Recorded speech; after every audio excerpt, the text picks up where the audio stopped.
Murah aja lah. Hah? Ya studio nanti ke depan. Kita kan udah sekitar $2.000 kan sekarang. Apa lebih? Lebih. Lebih sekarang. Lebih. Nah itu kalau dikurskan jadi rupiah kan berapa udah? Iya, cuman emang lagi benar-benar gitu.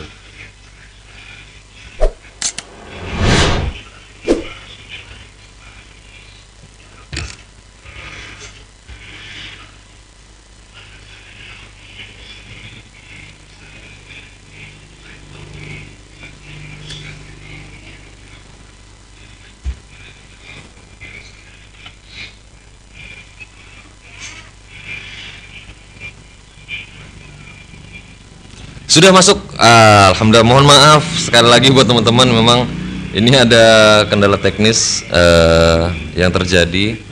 Memang di luar dugaan sudah dipersiapkan sejak awal, namun kendala teknis kadang-kala terjadi dan di luar sepengetahuan kita gitu ya. Tapi tadi suara sempat masuk, jadi obrolan kita sempat masuk ya. Lucu nggak tuh obrolannya? Enggak ya? Oh, biasa tadi aja. obrolan masuk bener. Masuk ternyata. Ada yang ngabarin tadi tim media ternyata masuk suaranya. Tapi nggak masalah, nggak apa-apa.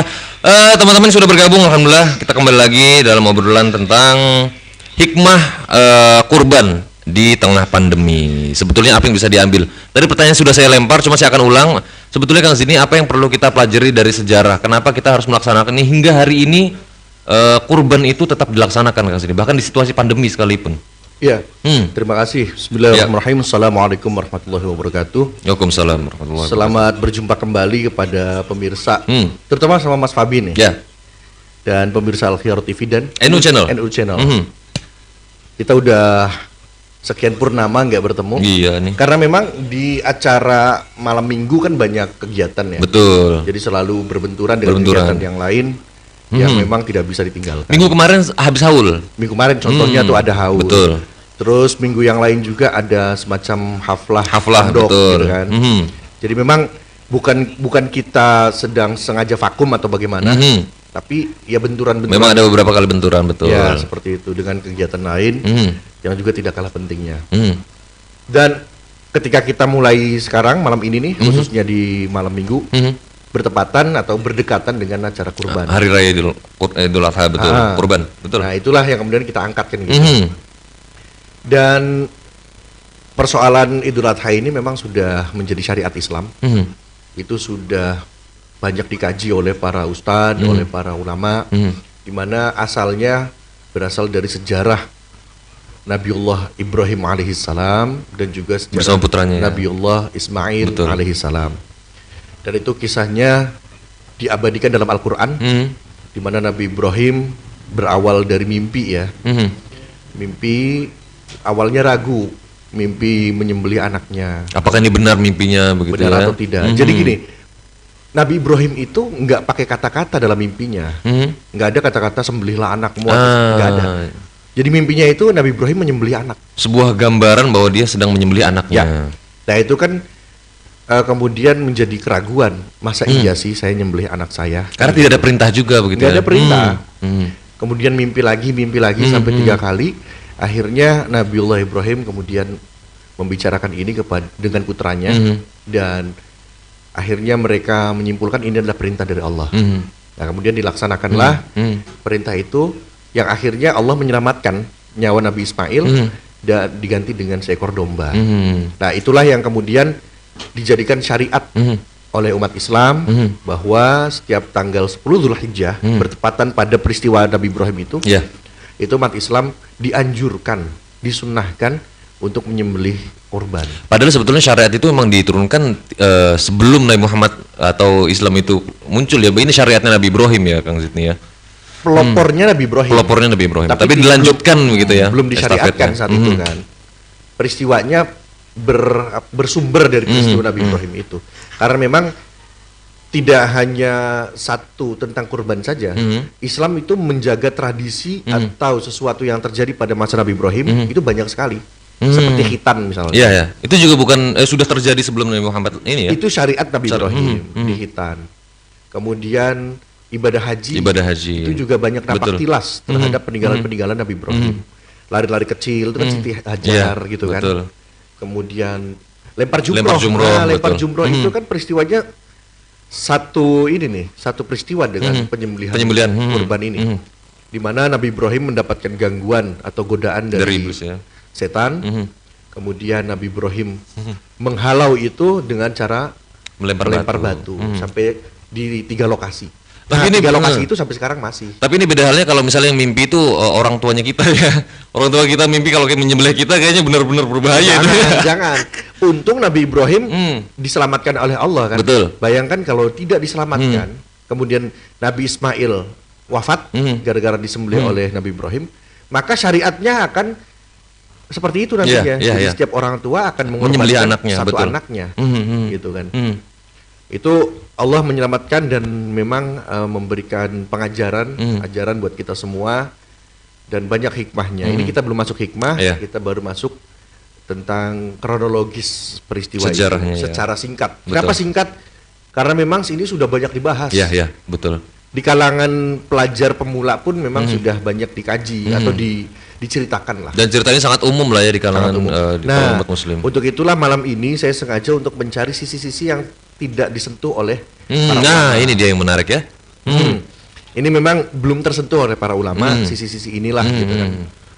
Atau kalau misalnya memang sudah ada yang menyentuh ya, tidak kebanyakan ulama menyentuh persoalan ini. Berarti kalau misalnya syariat itu memang dijalankan semenjak Nabi Ibrahim dan Nabi Ismail, berarti sebelum Nabi Muhammad dan generasi setelah Nabi Ibrahim itu dijalankan terus ya Kang? Iya, dijalankan. Terus menerus ya, estafetnya itu Jadi tetap awalnya dijalankan belum syariat jadi ya? syariat, kemudian setelah peristiwa itu di umatnya Nabi Ibrahim ya menjadikan syariat gitu. Sama seperti hitan tadi. Iya, iya, iya, iya, iya. Gitu. Nah, sebetulnya hari ini apa namanya dalam perkembangannya Kang Sidney, apakah ada yang berbeda dari syariat Nabi Ibrahim, kemudian Nabi Muhammad, kemudian pada zaman ini apakah ada yang berbeda syariat itu, entah itu dari jenis hewannya atau jenis syariat lain? Enggak ada yang berbeda. Tidak ada yang berbeda. Tidak ada yang berbeda. Cuma memang kalau di Timur Tengah itu memang domba ya. Binatangnya kan domba. Kerbau. Unta gitu ya. Bukan kerbau. Mohon maaf ya salah ya. Domba, sapi dan unta gitu kan. Ya, maka itu kemudian sampai di negara-negara lain juga menggunakan domba, sapi dan unta. Iya, iya, iya. Tapi kalau di Indonesia kayaknya nggak mungkin mendatangkan unta untuk kurban kayaknya. Nggak ada juga. Ada Nggak juga. betah ontanya. Ontanya nggak betah ya, malah terlalu subur katanya. Terus adaptasi bahasanya juga. Onta bisa ngomong bahasa Arab ya.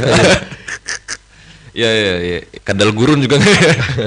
Ya, lalu kemudian begini Kang Sidney, apa yang bisa sebetulnya dari mimpi itu kemudian apa yang sedang disampaikan sebetulnya dari peristiwa Nah, itu? begini, saya akan mengaitkan dengan kisah mimpi yang lain. Jadi nanti ada dua kisah yang akan ikut dibahas ya, ikut. Ada irisannya begitu ya? Ya, yang pertama berawal dari mimpi. Pernahkah ada kisah lain yang berkaitan dengan mimpi? Ada, yaitu kisah Nabi Yusuf. Ketika Nabi Yusuf masih anak-anak, kemudian beliau bermimpi melihat 11 bintang, 1 matahari, 1 bulan, sujud dan tunduk kepada Nabi Yusuf. Maksudnya menghormati gitu ya kepada Nabi Yusuf. Sedangkan Nabi Ibrahim bermimpi menyembelih anaknya. Apa persamaannya? Persamaannya adalah mimpi Nabi Ibrahim berkaitan dengan Nabi Ismail juga, itu berarti mimpi yang menceritakan 2 orang nabi di situ. Sedangkan di Nabi Yusuf ada Nabi Yusuf dan ayahnya. Iya, iya. Ya kan? Yaitu Nabi Yakub. Yakub, betul. Jadi 2 orang nabi dikisahkan dalam satu cerita itu. Itu kan persamaannya. Yeah. Kemudian persamaannya lagi adalah bahwa di situ ada gambaran. Ya kan? Ada sebuah visual tertentu yang punya makna yang dalam. Itu persamaannya juga. Lalu perbedaannya apa? Bedanya adalah, oh ya ada persamaan lagi. Persamaan mimpi Nabi Ibrahim dengan Nabi Yusuf. Nabi Ibrahim mendiskusikan dengan anaknya. Jika Nabi Yusuf dan Nabi Yusuf mendiskusikan dengan bapaknya. Itu juga sekaligus perbedaan. Artinya yang mimpi siapa? Kalau Nabi Ibrahim yang mimpi bapaknya. Kalau Nabi Yusuf yang mimpi anaknya. Tetapi sama-sama didiskusikan. Artinya pelajaran kalau kita ambil dan dua-duanya Nabi ya. Dua-duanya Nabi. Ayah dan anaknya sama-sama. Satu pelajaran yang bisa kita tarik secara sederhana di sini adalah bahwa adanya komunikasi yang baik, yang intens antara orang tua dan anak. Jadi didiskusikan itu bukan hanya dunia nyata, bukan hanya tentang bagaimana pelajaran di sekolah gitu kan, bagaimana kemudian prestasi atau perlombaan di sekolahannya, di Ini semacam model pembelajar apa namanya komunikasi ayah dan anak gitu, orang tua dan ada anak. pendidikan juga di Parenting gitu ya bahasanya. Ada parenting juga. Bahwa Nabi Ibrahim mempercayakan diskusi itu kepada anaknya yang masih belia. Ya kan? Ya, itu pesannya luar biasa itu sebetulnya. Dan Nabi Yakub juga mendengarkan cerita anaknya yang masih anak-anak. Bayangkan kalau kita lihat kisah Nabi Yakub ya, ini Nabi Yusuf itu kan mimpi dalam usia anak-anak ya. Taunya anak-anak gimana? Dilihat dari bahasa Al-Quran menceritakan itu. Kalau kita lihat anak-anak ketika bercerita sesuatu itu pasti mengulang-ulang, Mas Fabi. Ya. Pasti kan diulang. Contohnya gini ya, misalnya anak saya dia main bola sama temennya di sekolahan, kemudian bolanya pecah misalnya gitu ya. Itu ketika pulang ke rumah dia kan cerita gini, ayah gitu kan. Tahu nggak tadi aku main bola, terus main bola ya. Jadi main bolanya aja diulang-ulang, main bola, terus aku nendang. Nah pas aku nendang jadi diulang, jadi ada pengulangan gitu kan. Anak kecil setiap bercerita seperti itu. Itu pun terjadi kepada kisahnya Nabi Yusuf. Nabi Yusuf itu mengulang-ulang. Misalnya gini ya, ayatnya Idqala Yusufu ya abadi inni ra'aitu. Ada apa inni ra'aitu? Ahada asyara kaukaba wasyamsa wal qamara ra'aitu hum li sajidin. Ra'aitunya diulang. Ra'aitunya berkali-kali diulang gitu. Aku tadi ngelihat lo ya, mimpi, ngelihat 11 bintang bla bla bla bla dan aku lihat gini ya, jadi ada pengulangan. Ada persamaan antara anak-anak pada saat ini setelah penelitian kemudian disamakan dengan itulah kehebatan bahasa Al-Qur'an. Menceritakan sebuah kisah itu termasuk juga ada nuansa psikologisnya. Kalau dia itu masih anak-anak, maka redaksinya juga redaksi yang disesuaikan dengan anak-anak. Cuma kan kitanya nggak paham ya gitu kan. Itu adalah semacam mukjizat Al-Qur'an di mana Al-Qur'an itu membahas secara ringkas kalimatnya tetapi penuh makna, ada psikologisnya, ada sosialnya. Bahkan pengulangan roh itu tadi aja, pengulangan kata itu bisa dimaknain bahwa ini dalam kondisi anak-anak gitu ya. Anak-anak. Kemudian Nabi Yakub dalam hal ini ketika mendengarkan cerita itu tidak menganggap sepele kan. Bayangkan cerita tentang mimpi, buat apa sih diseriusin? Kenapa Nabi Yakub seolah-olah melihat itu sesuatu yang serius? Seorang ayah dalam hal ini Nabi Yakub itu menghargai anaknya, menghargai perkembangan atau mengikuti perkembangan anaknya. Tidak kemudian ini kalau misalnya orang tua zaman sekarang ya, ayah aku tadi mimpi, ya dia baca koran aja kan ayahnya. Atau main game, buka HP gitu kan, WA gitu. Anaknya cerita ya cuma nengok sebentar terus, iya. Gitu aja. Tapi Nabi Yakub enggak, dia perhatikan dan dia dengarkan, gitu kan? Atau bisa jadi begini orang tua zaman sekarang. Ayah aku tadi mimpi, itu sama ibu aja tuh gitu. Maksudnya apa ya? Ya sama ibu, bu ini bu gitu kan. Atau bohong itu mimpi doang, udah jangan. Gitu kan. Gitu ya. Males kan. Nyepelein ya, menyepelekan. Nabi Yakub tidak. Nabi Yakub mendengarkan cerita anaknya walaupun anak-anak. Dan Nabi Yusufnya juga sudah paham saat itu persoalan mimpi apa pentingnya sih. Maka itu awal kalimat Nabi Yusuf ini curhat menggunakan kalimat yang harus kuat kalimatnya. Pakai ini. Sesungguhnya beneran loh ya. Sumpah loh ya, aku tuh tadi ngimpi. Nah, dengan kata-kata sumpah sesungguhnya gitu kan. Itu juga yang membuat pertimbangan bahwa ini mimpi ini harus tertarik kan. Oh ya, ini kalimatnya serius nih. Gitu kan.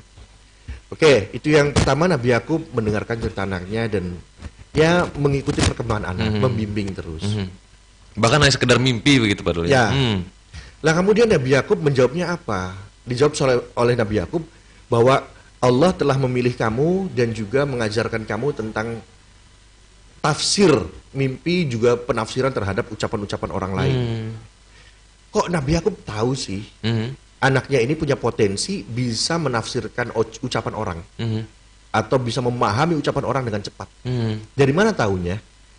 Ada kata-kata gini dalam Al-Quran. Aku melihat 11 bintang, satu matahari dan satu bulan. Dalam bahasa Arab, kalau ada 3 benda tidak berakal, itu udah 3 benda udah dihukumi jamak. Dan kalau 3 bendanya ini tidak berakal, maka masuknya itu jamak taksir. Kalau jamak taksir, itu kata gantinya adalah perempuan.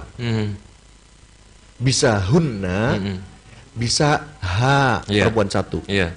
Jadi ini agak teknis ya, grammar Arab ya. Iya. Jadi kalau jamak taksir itu domirnya atau kata gantinya adalah hunna atau ha, gitu kan.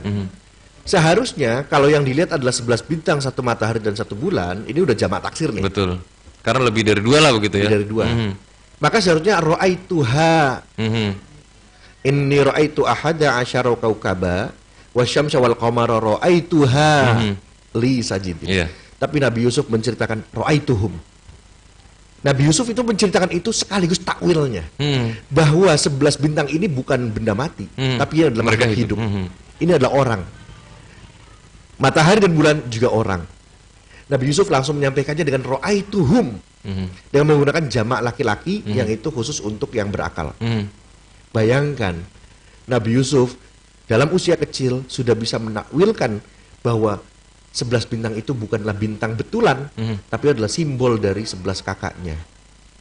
Dan 1 matahari adalah ayahnya, 1 bulan adalah ibunya.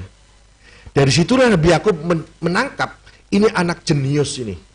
Masa 11 bintang domirnya hum, gitu kan. Nah, kemudian dari situlah Nabi Yakub, nak, kamu ini orang spesial. Wa kadzalika yajtabika rabbuka. Yajtabi itu istaba yajtabi. Artinya memilih. Apa bedanya dengan ikhtaro, yakhtaru juga artinya memilih. Istofa, yastofi juga memilih. Ijtaba, yajtabi itu memilih berdasarkan spesialisasi tertentu. Itu namanya istaba, yajtabi, ijtibaan. Wa kadzalika yajtabika rabbuka.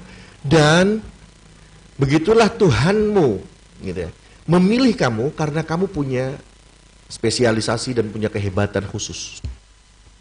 Artinya bukan kemampuan yang dimiliki oleh setiap anak pada umumnya, berarti ini spesial. Tidak. Nabi Yakub bukan wa kadzalika yahtaru rabbuka, bukan begitu. Karena kalau ikhtaro, kalau memilih, itu berarti kita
kebayang. Cek. Masuk tuh, udah. Udah masuk. Udah masuk. Di HP saya udah ada suaranya. Tapi kecil.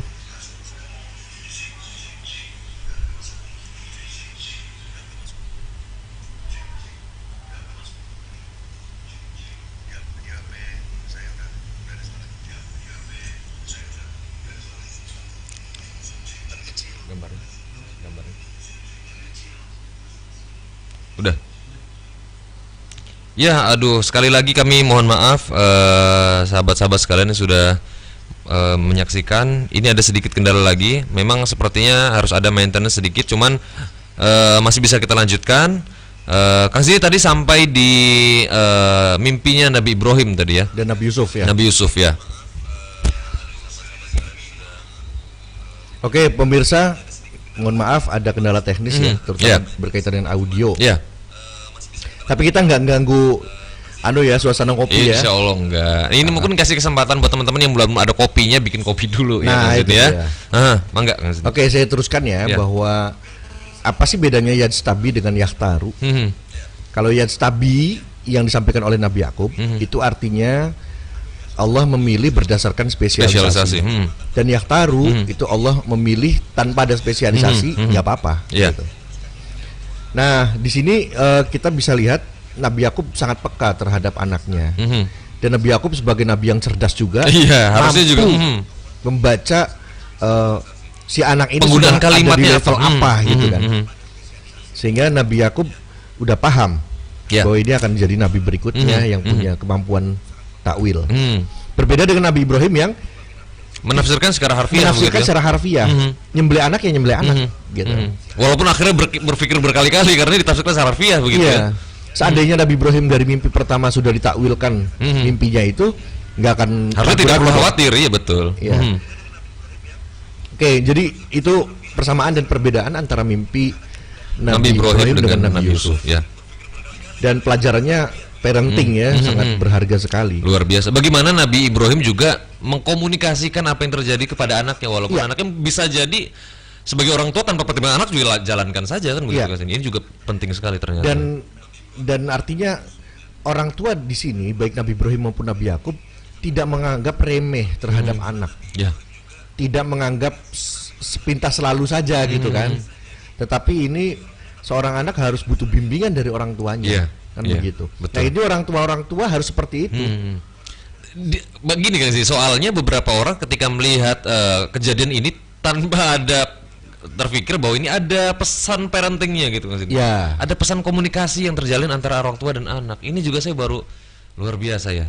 Ini harusnya masuk ke dalam ayat-ayat parenting ya. Walaupun tentang kurban tapi masuk ya. Kemudian Nabi Ibrahim, kita masuk ke Nabi Ibrahim. Nabi Ibrahim bermimpi melihat dirinya menyembelih anaknya, kemudian dikomunikasikan kan di hari ketiga, dikomunikasikan gimana Nina gitu kan. Aku ini arafil manami, kalimatnya aku lihat dalam mimpiku itu aku menyembelihmu. Ini azbahuk, aku menyembelihmu. Apa jawaban Nabi Ismail? Nabi Ismail bilang, ya udah lakukan apa yang Allah perintahkan. Kira-kira siapa yang menafsirkan di sini? Nabi Ibrahim apa Nabi Ismail? Nabi Ismail harusnya. Dari kata-kata ini sih sebetulnya Nabi Ismail ya yang menafsirkan. Tapi kan kalau dialog di Quran itu ringkas dan padat. Tidak semua kata-kata ditulis ya. Jadi kata-katanya mungkin ngobrolnya bisa 1 jam. Tetapi yang penting-pentingnya saja yang dicuplik dalam Al-Quran. Artinya substansi pembicaraan ini demikian begitu. Nah, dalam dialog itu aku mimpi loh, aku nyembelih kamu nak. Gimana pendapat kamu? Kemudian Nabi Ismail menjawab, lakukan apa yang diperintahkan oleh Allah kepadamu. Lakukan apa yang Allah perintahkan. Siapa yang menafsirkan? Padahal Nabi Ibrahim tidak bicara soal perintah Allah bahwa ini perintah Allah, tidak ada komunikasi soal itu. Sekedar mimpi aja. Aku mimpi gini. Lagi-lagi anak ini yang menggunakan kemampuannya Nabi Ismail. 3 kali berturut-turut mimpi. Nah, yang menafsirkan Nabi Ismail kalau dari redaksi kalimatnya ya. Karena Tidak ada Nabi Ibrahim berpikir ini perintah dari Allah. Kalau dari redaksi kalimat itu yang membuat Nabi Ibrahim akhirnya berpikir berkali-kali sehingga akhirnya yakin bahwa ini harus dilaksanakan gitu. Ya. Dan yang mengatakan Nabi Ismail bahwa ini perintah Allah. Yang mengatakan Nabi Ismail. Nah, bayangkan dalam kalimat awal ketika Nabi Ismail merespon itu, apa kalimatnya? Ya abati, bapakku sayang. Ada nggak orang tua mau bunuh anaknya terus bilang sayang si anaknya ini? Kumaha Pak? Iya, gini, saya bapak, Mas Fabi anak. Fabi, nak, aku mimpi nyembelih kamu, gimana? Pak yang bener aja Pak. Pak yang bener aja, bapak macam apa ini gitu kan? Bapak Tapi macam Nabi apa Ismail ini? tidak. Nabi Ismail mengatakan, ya abadi, wahai bapakku sayang, lakukan apa yang diperintahkan oleh Allah. Ini juga memberi pesan kepada kita bahwa anak pun harus satu taat kepada Allah dan Rasulnya, gitu kan. Kemudian tetap menghormati bapaknya. Ketika bapaknya itu mendapatkan perintah dari Allah. Kalau menyembelih itu bukan perintah ya itu tidak boleh dilaksanakan, betul. Itu melanggar syariat. Betul. Tetapi karena itu perintah dari Allah, laksanakan. Gitu. Jadi ada yang tidak tersentuh dalam kisah Nabi Ibrahim ini, yaitu kehebatan Nabi Ismail dan Siti Hajar. Ketika merespon apa yang terjadi, mimpi Nabi Ibrahim. Tidak ada atau tidak banyak orang yang memberi kredit poin buat Siti Hajar dan Nabi Ismail. Padahal Nabi Ismail pun sosok yang hebat. Kenapa? Satu, dia bisa menafsirkan mimpi bapaknya bahwa ini adalah perintah Allah. Yang kedua, Nabi Ismail dengan begitu tenang dan tetap sayang kepada bapaknya dengan mengatakan ya abadi, wahai bapakku sayang. Dan yang ketiga, Nabi Ismail juga ada kesediaan untuk berkorban untuk Allah, gitu kan? Ini bukan hanya kehebatan Nabi Ibrahim, ini pun kehebatan Nabi Ismail. Kalau Nabi Ibrahim yang menyembelih itu kan masih hidup, walaupun memang yang disembelih anaknya pasti sedih dong, berat dong. Tapi Nabi Ismail mati loh taruhannya, tidak akan bertemu ibu bapaknya lagi, teman-temannya lagi di dunia. Tapi merelakan itu, ini adalah kehebatan juga dari Nabi Ismail. Harus diberi kredit poin. Lalu Siti Hajar bagaimana? Ini juga kredit poin. Seorang ibu merelakan anaknya disembelih. Bayangkan. Ada tidak kisah Siti Hajar kemudian jangan dong gitu? Nggak ada. Atau tidak ada juga bayangan bahwa suatu saat ketika peristiwa yang terjadi Allah akan menolong juga, tidak ada sampai sana ya. Akhirnya pasrah saja sebetulnya. Pasrah saja. Dan Siti Hajar mendukung juga. Dari mana tahu mendukung? Karena tidak ada keberatan dalam dokumentasi Al-Quran. Tidak ada keberatan dari Siti Hajar. Begitu juga dokumentasi dari kitab suci yang lain gitu kan. Jadi ini juga kredit buat Siti Hajar. Peristiwa ini semuanya berperan dan semuanya punya peran yang luar biasa ya. Jadi pelajaran apa? Kita ambil pelajaran di tengah-tengah aja, pokoknya ada pelajaran kita ambil gitu ya. Pelajaran apa di sini? Bahwa istri dan anak harus mendukung kegiatan kepala keluarga ini, dalam hal ini Nabi Ibrahim ya. Ketika itu ditujukan untuk taqarrub ilallah. Ketika itu memang perintah dari Allah, maka anak dan istri tidak boleh melarangnya. Tapi ini berbeda hal ketika kasusnya itu yang terjadi di Surabaya, Kang Sidney. Gimana? Orang tua yang membawa anak dan istrinya untuk melakukan jihad itu. Ini berbeda kasus berbeda. Artinya perintah ini jauh berbeda dari apa yang terjadi hari ini ya. Mereka juga bukan nabi kok. Ya itu persoalannya. Jangan sampai mimpi dan perintah yang seolah-olah benar kemudian diajak anak istrinya, padahal itu sesuatu yang tidak benar gitu. Harus dipilah-pilah dulu. Jadi perintah pun atau mimpi atau apa juga tidak sembarangan. Karena kita bisa aja mimpi itu ngaco ya. Tiba-tiba menyembelih siapalah. Mimpi kita dan mimpi Nabi jelas berbeda ya. Jelas berbeda. Mimpi Nabi itu pasti benar gitu kan.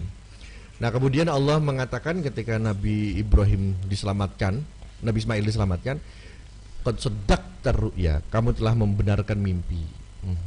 Berarti kan tadinya nggak tahu nih itu apa sih? Artinya Nabi Ibrahim tidak pernah menyampaikan bahwa ini mimpi perintah Allah. Iya. Baru pada akhirnya Nabi Ibrahim baru menyampaikan bahwa inilah benar Allah, gitu ya. Allah yang menyampaikan. Baru Allah menyampaikan kamu telah membenarkan mimpi itu. Ya. Jadi sampai detik-detik terakhir gitu ya. Itu pun Nabi Ibrahim masih apa istilahnya, pokoknya mimpi lakukan gitulah. Tidak tahu itu adalah perintah Allah atau tidak gitu kan. Hanya itu dari tafsiran anaknya. Itu perintah Allah ya gitu. Nah baru qad saddaqta ru'ya, engkau telah membenarkan mimpi itu. Nah sadaqta itu berarti engkau telah mewujudkan yang tadinya dunia maya mimpi menjadi dunia nyata, menyatakan gitu. Jadi direalisasikan. Kau telah merealisasikan mimpi itu, gitu kan? Karena setiap nabi itu kan pasti ada cobaan-cobaan ya. Dan ini adalah cobaan. Cobaan, betul. Apakah bisa cobaan itu dilakukan atau ditempuh tergantung dari ketakwaan, keimanan kita gitu. Betul. Nah, barulah kemudian setelah Nabi Ibrahim itu menyembelih anaknya, dan anaknya udah dewasa ya. Bukan anak kecil nih Nabi Ismailnya. Kan banyak yang ceritakan masih kecil, tidak. Gitu. Mungkin beda ya, zaman sekarang udah bisa diajak diskusi umur berapa misalnya, umur 18 aliyah, betul, misalnya 20-an gitu ya. lah ya. 20. Kalau zaman dulu usia 13 itu sudah bisa diajak diskusi di zaman itu ya. Karena Mufasir itu menafsirkan ada yang bilang umur 7 tahun, ada yang bilang umur 13 tahun. Ya. Berbeda kondisinya. Hilang lagi nggak suaranya? Oke. Setelah itu Nabi Ismail kan didudukkan gitu, kemudian dieksekusi lah. Ini apa namanya, semacam apa namanya, reka ulang gitu ya. Reka ulang, Nah, ini ya. reka ulang kira-kira gitu ya, gimana? Goloknya diasah gitu ya. Kemudian pas disembelih ternyata nggak nyala, nggak mempan. Akhirnya Nabi Ibrahim ngasah lagi gitu kan, sampai mencoba dipukulkan ke batu, batunya pecah, saking tajamnya ini. Kemudian Dicoba lagi ke lehernya Nabi Ismail, juga nggak mempan, sampai akhirnya tiba-tiba menjadi domba. Pada saat itu Siti Hawa juga menyaksikan dan hadir di sana. Siti Hawa? Siti Hajar. Enggak, Siti Hajar di rumah. Enggak tega dong. Iya, siapa tahu juga ikut ke sana gitu ya, enggak. Dan itu urusannya Nabi Ibrahim dan Nabi Ismail kan gitu. Kayaknya nggak tega juga kayaknya ibu. Nggak tega juga. Nah, kemudian diganti oleh Allah dengan seekor domba. Nah, ini menarik, dombanya siapa? Apakah domba tiba-tiba diciptakan begitu saja atau enggak? Ternyata ini adalah domba yang dulu pernah dipersembahkan oleh Habil. Inilah kisah berikutnya yang terkait dengan peristiwa Nabi Ibrahim. Habil dengan Qabil adalah dua putra Nabi Adam. Sebetulnya putranya banyak, tapi yang terkenal dan dijadikan kisah pelajaran itu adalah kisah Qabil dan Habil. Qabil tidak terima dengan aturan pernikahan, gitu ya, di mana dia harus mendapatkan labuda yang wajahnya tidak terlalu cantik. Sedangkan Habil mendapatkan Iklimah, kembarannya Qabil ini, yang wajahnya cantik. Padahal Habil ini wajahnya biasa-biasa saja dibandingkan Qabil yang ganteng. Artinya dibalik lah begitu ya. Ini kalau di jari kanan saya, Qabil dan Iklimah itu ganteng dan cantik, tapi satu kandungan. Habil dan Labuda ini satu kandungan, tapi tidak ganteng dan tidak cantik. Maksudnya tidak begitu ganteng seperti Qabil dan tidak begitu cantik, lebih ganteng dari Iklimah. Ternyata nikahnya harus disilang. Gitu. Itulah yang tidak diterima oleh Qabil. Masa saya ganteng dapatnya yang biasa saja. Akhirnya terjadilah perseteruan, akhirnya perkelahian dan terjadi Habil pembunuhan begitu. Dibunuh oleh Qabil. Itu endingnya. Nah, sebelum itu ketika masih dalam musyawarah, kata Nabi Adam, ya sudah kalau begitu kamu persembahkan saja sesuatu yang terbaik pada diri kamu untuk Allah, dan persembahan siapa yang diterima, maka itulah yang akan menikah dengan Iklimah, dengan yang cantik ini. Qabil adalah seorang petani dan Habil seorang peternak. Maka Habil mengorbankan seekor domba yang sangat besar dan domba terbaik untuk dipersembahkan kepada Allah. Persembahkan. Tapi Qabil sebagai seorang peternak mempersembahkannya itu sayur-sayuran yang sudah tidak baik. Yang bagus-bagusnya simpan di gudangnya sendiri, yang jelek-jeleknya yang mungkin sudah ada ulatnya gitu, atau sudah agak tidak layak lah begitu ya. Ya, kalau yang sudah layu dipersembahkan. Nah, kemudian dengan izin Allah domba itu diterima. Jadi menurut mufasir sih disambar petir kemudian hilang. Artinya domba diterima begitu ya. Dombanya Habil lah yang diterima. Nah, domba itu yang dibawa yang nanti diturunkan untuk pengganti Nabi Ismail. Jadi ada relate antara satu kisah dan kisah yang lain. Ya. Yang satu akhirnya terbunuh beneran, yang satunya diselamatkan. Pembunuhan itu diselamatkan dengan domba. Domba siapa? Domba orang yang dibunuh oleh Qabil. Jadi kaitannya dengan pembunuhan juga kan. Dengan hilangnya nyawa seseorang. Saya ulangi, Nabi Ismail nyawanya sudah terancam, gitu kan. Kemudian diselamatkan oleh Allah dengan cara diganti dengan domba. Domba milik Habil yang nyawanya tidak terselamatkan, dibunuh oleh kakaknya sendiri. Dan ini kan keluarga gitu. Nah, domba itulah yang diterima. Kenapa domba itu diterima? Kalau dalam redaksi Al-Quran dinyatakan bahwa Allah itu menerima kurban orang-orang yang bertakwa. Karena Habil itu bertakwa, maka diterima kurbannya. Qabil itu tidak bertakwa, maka tidak diterima kurbannya. Pelajaran apa yang bisa kita ambil dari sini? Artinya zaman sekarang kalau kita mau berkorban, maka harus dengan ketakwaan.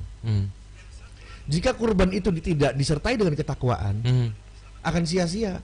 Mungkin dagingnya bisa bermanfaat, tetapi pahalanya nol untuk orang yang berkorban itu, karena kurbannya ternyata hanya untuk pamer, atau kurbannya itu menggunakan uang yang tidak halal.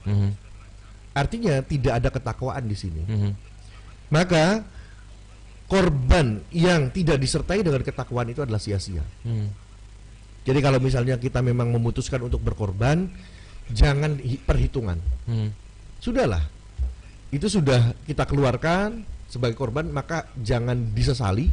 Justru kita merasa bangga dan senang ketika bisa berkorban.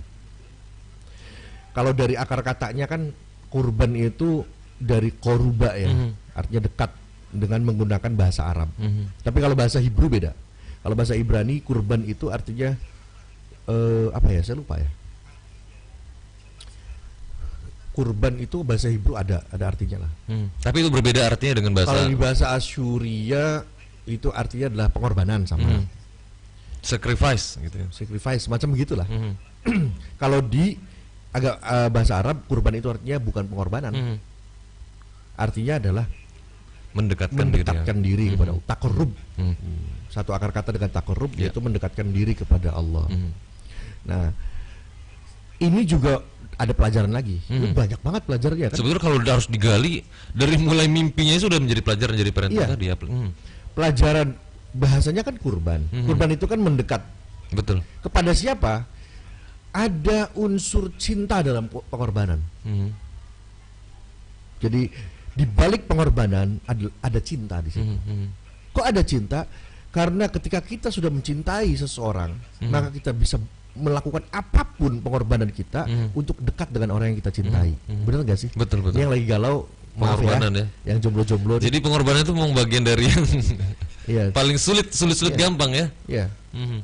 Jadi kalau ada orang yang mengatakan bahwa cinta itu memberi, cinta itu menerima, kalau saya enggak. Kenapa tuh? Cinta itu berkorban. Oh, wow. Ini sekali pengalaman sekali kayaknya ya. Aduh, kita harus belajar nih di sini. Mas Fabi suka dengan seseorang. Tadi mirip namanya. Ya tadi sebutin ya. Oh iya mirip. Mirip. Oh, pengen disebutin. Enggak. Mas Fabi mencintai seseorang. Seseorang itu sukanya bakso. Pasti dibeliin dong. Iya, saya nggak mungkin beliin somai dong ya. Dan Mas Fabi punya uang segitu-gitunya. Hanya punya uang 10.000. Mau nggak beliin bakso buat dia? Mau dong. Mau. Kalau 12.000 ngutang 2.000 lagi juga nggak apa-apa. Namanya pengorbanan. Namanya pengorbanan itu ya. Untuk apa sih Mas Fabi membelikan dia bakso? Supaya dekat dengan dia. Maka orang yang berkorban itu berarti dia pengen dekat. Kenapa dia pengen dekat? Karena dia mencintai orang itu. Kalau misalnya ada orang yang kurban kambing atau bahkan sapi gitu, berarti dia memang orang yang pengen dekat dengan Allah, dan itu artinya mudah-mudahan ada rasa cinta dalam hatinya kepada Allah Subhanahu wa taala. Tapi ada juga pertanyaan kayak gini kan sini. Sebetulnya saya sebelum ini pernah mendengarkan beberapa bahwa pengorbanan kurban ini kan memotong hewan kan sini, membunuh hewan. Dan ini terjadi massal kan sini. Terjadi di seluruh dunia itu melakukan ada beberapa memang yang tidak sepakat bahwa terjadi pembunuhan terhadap hewan, walaupun ini dianggap sebagai hewan ternak ya. Ternak gitu kan. Hewan yang wajar-wajar saja. Iya. Tapi apakah tidak ada kesan bahwa kurban ini juga ada unsur penghilangan nyawa terhadap hewan, justru ini ya mengorbankan nyawa makhluk hidup gitu kan? Oke. Dalam ajaran agama tertentu juga sebetulnya itu ada kaitannya. ada yang menolak untuk membunuh binatang. Iya, sebetulnya pengen ke sana sebetulnya. Dan memakan daging juga sebagai sesuatu yang tidak tidak baik. Anggapannya kejam lah gitu ya, karena membunuh makhluk hidup gitu. Padahal tidak. Dalam Al-Qur'an juga dijelaskan bahwa binatang itu untuk kebutuhan manusia, untuk kebutuhan kamu. Baik itu untuk bulu-bulunya bisa untuk menghangatkan tubuh, bisa juga untuk makanan, bisa juga untuk tunggangan. Itu Al-Qur'an menyatakan seperti itu. Memang binatang-binatang ini diciptakan untuk kemudahan, untuk fasilitas bagi manusia. Bukan berarti kita tidak menyayangi hewan dan binatang, bukan itu maksudnya ya. Ditambah lagi, kalau kita lihat anatomi tubuh kita, ya bagi orang yang mungkin menolak memakan daging atau membunuh hewan maksudnya, itu begini, kita lihat anatomi tubuh kita nih di bagian gigi. Kalau di binatang sapi misalnya, giginya itu kan rata semua, gigi geraham. Itu artinya sapi hanya bisa memakan rumput-rumputan dan dedaunan. Ada semacam alat untuk mengunyah. Kalau geraham kan untuk mengunyah semua ya? Ya, untuk menggiling. Makanya nggak bisa makan daging. Sebaliknya kucing, singa yang giginya tajam semua dan tidak ada gerahamnya, tidak bisa makan sayuran karena tidak bisa menggiling, hanya bisa merobek. Sekarang manusia itu diberi gigi geraham dan gigi taring. Itu apa artinya? Bahwa manusia diizinkan untuk makan sayuran, diizinkan juga untuk makan daging-dagingan. Menarik ya. Oke. Kalau gigi kelinci nggak ada hubungan ya? Pasti ada gigi taring dong, untuk merobek daging. Pasti ada gigi geraham untuk mengunyah makanan. Kecuali yang umur 70 atau 80 atau yang anak kecil ya. Itu memang tidak diizinkan mengunyah. Langsung menelan itu tuh. Jadi yang sudah tidak punya gigi, jangan berani-berani makan daging ya. Jangan berani-berani makan daging. Gitu. Udah langsung telan aja. Makanya agar-agar gitu. Agar-agar itu kalau bahasa lainnya adalah supaya gitu. Ya agar-agar. Makan agar-agar atau supaya. Iya. Ya kan enak masuk. Glek langsung gitu. Itu agar-agar. Agar-agar lancar ya. Iya. Gitu. Jadi dari anatomi tubuh kita, bahwa gigi kita ada gigi taring dan gigi geraham, itu menunjukkan bahwa kita boleh makan sayuran dan boleh makan daging. Justru kalau misalnya makan daging itu sebagai sesuatu yang terlarang, maka kita berarti mengesampingkan atau tidak memfungsikan fungsi gigi taring kita yang sudah diberi oleh Allah secara otomatis. Bukan pilihan kita kan? Ya Allah, saya lahir gigi susu semua, gigi geraham semua, nggak gitu kan? Atau taring semua gitu. Atau taring semua, nggak gitu. Ya. Nah, beda dengan binatang yang geraham semua, yang taring semua. Kayak belum ada ya, kayak giginya kayak manusia ya? Nggak ada, misalnya singa terus makan lalap gitu, ya, nggak ada. Ada sebenarnya herbivora tuh ada kan gitu. Ayam pemakan segala tuh. Herbivora tuh makan sayuran. Apa namanya? Omnivora pemakan segala kan ayam, cuman gak ada giginya dia. Ayam tuh makan apa sih? Bisa makan, kadang-kadang juga makan. Itu ayam kehilangan jati diri berarti. Ya. Dia karena makan cacing kan. Dia mengesampingkan kodratnya. Oh gitu. Ya cacing kan nggak dikunyah sih. Oke. Telan aja gitu. Malah ayam nggak punya mulut kan, punyanya paruh ya. Punya paruh, iya makanya dia nggak punya gigi dia nggak punya gigi. Ya, walaupun dia omnivora. Maksudnya nggak punya gigi. Nggak punya gigi maksudnya. Paruh gitu. Iya punya paruh. Kita bicara yang ada giginya. Iya. Ini udah sampai sini dia sampai ke ayam-ayam ya. Nah oke. Ini juga ada juga yang menyampaikan bahwa kenapa sebenarnya tadi pembacaan pertanyaan mirip sama di sini nih sebetulnya. Pertanyaannya kenapa hewan-hewan yang dikurbankan itu hewan-hewan yang berkaki 4 tadi juga ada yang menyatakan demikian. Apakah ini ada kaitannya dengan pengorbanan Nabi Ibrahim kepada Nabi Ismail? Pasti ada kaitannya. Artinya domba bisa saja digantikan dengan onta yang juga berkaki 4, kerbau dan sapi juga yang berkaki 4. Tapi kalau dikaitkannya dengan hewan ternak, ayam juga termasuk hewan ternak. Tidak semua orang juga bisa menyediakan kambing atau sapi untuk berkorban. Ya, bagi orang-orang yang tidak mampu untuk berkorban kambing, Nah, apalagi itu sapi itu begitu gitu ya, yang mahal sekali. Ya sudahlah, berkorban ayam jago juga nggak apa-apa. Oh, nggak apa-apa ya? Ya udah karena nggak punya, gitu kan. Nanti nilainya bagaimana? Nilai sedekah ya bisa, nilainya hibah ya bisa, gitu kan. Tapi kalau ternyata Allah menerimanya sebagai kurban, ya syukur. Ya, agak kedistraksi gara-gara ayam tadi. Nah, jadi korbannya apapun lah gitu. Ada yang korbannya tenaga, ada korban perasaan, gitu kan. Iya. Dalam ya obrolannya. Jadi jangan gara-gara kita tidak mempunyai uang yang cukup kemudian berkecil hati dan tidak ada kesempatan untuk berkurban. Iya. Gitu kan. Kalau dalam konteks yang lain, sahabat Nabi pernah bertanya, sahabat Nabi yang miskin-miskin nih, pernah bertanya ketika Nabi menyampaikan gini, bahwa sedekah itu banyak pahalanya gitu. Terus yang miskin-miskinnya bilang, enak bener ya jadi orang kaya. Bisa sedekah dapat mereka pahala bisa begitu. Bersedekah dengan hartanya. Terus Nabi bilang, kamu juga bisa bersedekah dengan ruas-ruas jari kamu. Bersedekah dengan senyuman, bersedekah dengan menyingkirkan batu atau rintangan-rintangan yang di jalan gitu. Jadi jangan berkecil hati gitu kan. Kemudian pernah juga sahabat Abu Dzar Al-Ghifari itu juga pengen bersedekah, ini di antara sahabat miskin nih. Tapi miskin karena pilihan ya. Abu Dzar Al-Ghifari itu agak-agak sufi gitu. Pengen sedekah, gimana ya? Kata Nabi, ya kalau nggak dagingnya airnya aja lah gitu. Oh masa Nabi, udah lakukan aja.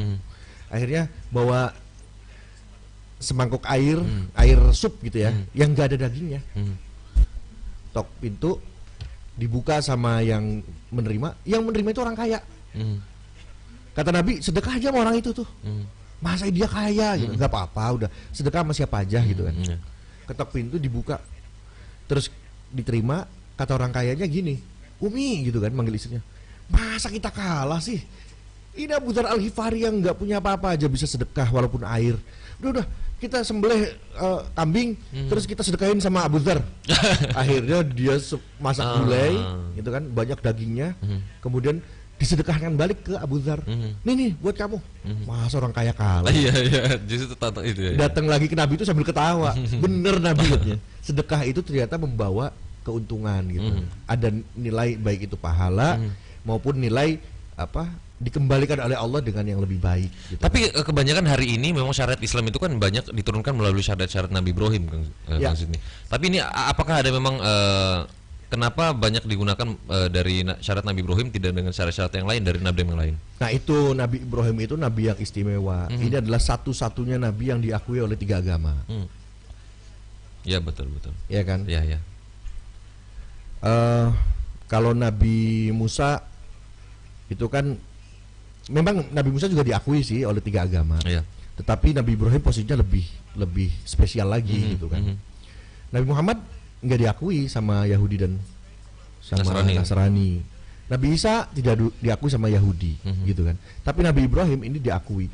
Dan memang semua sejarah kenabian itu titik yang tertingginya itu dari Nabi Ibrahim sebagai bapak bangsa-bangsa. Jadi memang kalau dalam tradisi Yahudi itu bilang Aveno, menyebut Nabi Ibrahim itu Aveno itu bapak kita. Dan Nabi Ibrahim itu satu-satunya nabi yang di 3 agama itu dikasih penghormatan. Nabi di Islam jelas lah ya Bapak. Nabi Ibrahim itu di Yahudi ada doanya, doa khusus untuk mendoakan Nabi Ibrahim. Di Kristen ada doa khusus mendoakan Nabi Ibrahim. Di Islam pas sholat tuh ya, ada sholawat Ibrahimiyah. Itu ada doa untuk selalu kita baca Nabi Ibrahim itu, dan keluarganya. Jadi ini spesial sekali posisinya dan sangat sentral. Inilah Nabi yang menelurkan 3 agama nantinya. Agama Yahudi, agama melalui jalur Nabi Ishak, Nabi Yakub, kemudian agama Kristen juga Nabi Ishak jalurnya, dan agama Islam dari Nabi Ismail. Itu karena Nabi Ibrahim adalah ada pucuk dari kemudian menurunkan berbagai agama itu ya maksudnya. Hanya itu alasannya sehingga syariatnya juga kemudian banyak sekali. Kalau kita bicara lintas agama. Tapi syariat itu juga digunakan tidak sebetulnya di agama-agama yang lain kan? Digunakan. Seperti penyembelihan, khitan dan lain-lain. Iya, tapi khitan itu kita bicara agama lain nantilah. Nanti ada tema khusus ya? Bukan nanti, maksudnya apa ya? agak rawan juga lah. Enggak, artinya ya sebetulnya saya nggak bermaksud memancing Azri untuk bicara agama lain. Tapi ini kan karena Nabi Ibrahim juga diakui di agama-agama yang lain. Gitu. Dari beberapa syariat yang kemudian diturunkan oleh Ibrahim juga diakui sebetulnya. Gini. Tidak diakui. Saya bicara dulu. Ini bicara perbandingan agama nggak? Tidak. Ya udah, ntar aja. Oh gitu. Kalau podcast ini adalah podcast perbandingan agama, oke deh, saya akan bicara itu banyak. Ya kalau nanti Atau berkenan bisa jadi kita akan podcast hadirkan. misalnya debat lintas agama, oke lah, gitu kan. Tapi kalau podcastnya adalah podcast keislaman, jadi bahan juga nanti bisa dicatat ya teman-teman ya. Jangan. Enggak, nanti diskusinya perdamaian gitu. Jadi toleransi antar agama gitu. Justru itu harus dihadirkan supaya kita sebagai ini Kang Zidni sebagai anak muda yang justru sudah mencerminkan sikap toleransi terhadap agama. Nanti kita cepat nanti teman-teman media saat ini Kang Zidni sudah konfirmasi kita akan berbicara lintas agama. Oh enggak. Sebagai perdamaian. Enggak, maksudnya gini. Bukan temanya. Apa tuh? Podcast ini adalah podcast Ya perbandingan siapa tahu agama. ada. Oh bukan dong. Bukan dong. Ya Nanti ya. Jadi nggak usah gitu. Oh saya ngerti ya, nanti aja ya. Oke. Jadi takutnya nanti bakal jadi konflik horizontal. Iya. Atau saya disomasi gimana? Tapi memang sebetulnya Nabi Ibrahim sampai hari ini kan memang syariat yang masih digunakan di Islam kan memang kembali lagi Islam nih. Hanya Nabi Ibrahim yang saat ini masih digunakan sampai dalam perjanjian lama itu dikatakan bahwa Allah gitu ya, itu mengadakan perjanjian dengan Nabi Ibrahim. Dengan perjanjian itulah nanti Allah akan menjadikan keturunan Nabi Ibrahim sebagai bangsa yang besar. Di antaranya sebagai Rasul akhir menjadikan salah satu keturunannya sebagai Rasul akhir zaman. Nah, dari situlah dari perjanjian Nabi Ibrahim ini saling mengklaim. Yahudi mengatakan Rasul akhir zaman itu berasal dari kalangan mereka. Kemudian Kristen juga, Islam juga, kan gitu. Puncaknya dari mana? Dari perjanjian Ibrahim. Perjanjian sucinya itu gitu antara Allah dengan Nabi Ibrahim. Itu juga tercatat di sana dan itu di perjanjian lama ada di Torah itu atau di tanah itu singkatan masih dari Torah. Jadi nanti akan tanya ke sana lagi nih soalnya. tanah itu kitabnya orang Yahudi singkatan dari Torah, Nevi'im, Vertufim. Susah yang ngucapinnya ya. Susah. Ya gitulah pokoknya. Makanya semua titiknya itu ke Nabi Ibrahim. Jadi kalau ada orang yang klaim sebagai nabi, ditanya kamu turunan Ibrahim bukan? Ya gitu. Luar biasa. Nabi Muhammad kan ditanya gitu, kamu turunan siapa sih? Orang Kristen sampai sekarang meragukan Nabi Muhammad turunan Ibrahim. Yahudi mengakui. Karena beberapa nabi kan lahir di Israel begitu ya. Nabi Muhammad itu oleh Yahudi diakui sebagai keturunan Ismail, tapi tidak diakui sebagai nabi. Kalau di Kristen itu memang tidak diakui sama sekali sebagai keturunan Ismail, apalagi jadi nabi, gitu. Diragukan. Padahal Yahudi dan dokumentasi literatur yang klasik gitu ya, yang abad 1, yang sebelum Masehi juga itu mengonfirmasi itu bahwa Nabi Muhammad turunan Ismail. Itu akhirnya juga diantara yang dianggap bahwa kita itu masih satu rumpun gitu. Nah ini yang menarik. Siapa yang disembelih oleh Nabi Ibrahim? Dalam hal ini perintahnya kepada anaknya Nabi Ismail. Kata siapa? Kemudian di Quran nggak ada disebutkan Nabi Ismail gitu. Anaknya kan? Makanya dalam Islam itu ada dua pendapat. Ada yang disembelihnya itu Nabi Ismail, ada yang bilang Nabi Ishak yang disembelih itu. Di antara sahabat Nabi yang menyatakan, beberapa sahabat menyatakan Nabi Ishak. Di antara yang menyatakan yang disembelih adalah Nabi Ishak adalah Sayyidina Ali bin Abi Thalib. Ayo gimana? Tapi memang yang paling masyhur Nabi Ismail. Nabi Ismail. Ini menarik, bisa diceritakan tuh. Tapi Nabi Ismail, Sayyidina Ali mengatakan yang disembelih adalah Nabi Ishak. Dan di perjanjian lama tertulis bahwa anak pertamanya Nabi Ibrahim adalah Ishak. Sedangkan Allah mengatakan sembelihlah anakmu yang tunggal itu. Ayo, anaknya tunggal baru satu. Apakah Nabi Ishak? Menurut orang Yahudi ya Nabi Ishak. Menurut umat Islam sebagian kecil Nabi Ishak, tapi kecilnya ada Sayyidina Ali loh. Sebagian besarnya mayoritas Nabi Ismail. Gitu. Ada juga hadis Nabi mengatakan ana ibnu dzabihain. Aku adalah keturunan dua orang yang disembelih. Yang pertama adalah Sayyidina Abdullah, bapaknya. Bapaknya itu kan hendak disembelih oleh Abdul Muthalib. Akhirnya nggak jadi karena ada solusi lah gitu. sehingga tidak jadi disembelih padahal sudah nazar untuk disembelih dan sudah mau dilakukan. Jadi aku adalah keturunan 2 orang yang disembelih. Satu bapaknya itu Abdullah mau disembelih sama Abdul Muthalib. Yang kedua siapa nih? Ishak apa Ismail? Iya, sementara Dari hadis Ismail. ini, kita pegang hadis Oke, ini. dari Ishak sama Ismail. Ismail. Kata siapa? Kalau saya sebut Ishak menyalahi hadis ini nggak? Iya. Kalau soal menyalahi ya susah juga. Iya, Ya. menyalahi nggak maksudnya? Enggak juga sebetulnya. Enggak juga. Emang Ishak disembelih? Iya, enggak juga sih ya. Nah, itu makanya gimana kan sih itu Menurut menurut Mas Fabi gimana? Ya harusnya sih Ismail. Kalau saya bilang Ishak misalnya, atau Sayyidina Ali bilang Ishak, Ya. menyalahi hadis ini nggak? Enggak juga. Oh enggak. Gimana? Emang Nabi Muhammad keturunan Ishak? Ya enggak. Ya, menyalahi Harus hadis ini nggak? Iya, enggak. Enggak menyalahi hadis. Karena keturunan Nabi Ismail ya, harusnya iya sih ya. Ya enggak tahu susah ya. Enggak mau nyalahin Sayyidina Ali ya? Iya, maksudnya gimana ya? Kalau pertanyaan itu dilempar ke saya, kalau jawabannya Kang Zidin nyampaikan bahwa ini pendapatnya Sayyidina Ali. Kemudian yang masyhur itu Nabi Ismail. Kemudian di perjanjian lama ini beda kasus lagi. Sebelum saya jawab yang ini, beda kasus. Di perjanjian lama dikatakan bahwa Nabi akhir zaman itu adalah keturunan Daud. Daud itu dari Nabi Ishak. Ayo. Kan kayak gini. Terus Nabi Muhammad kan Ismail katanya.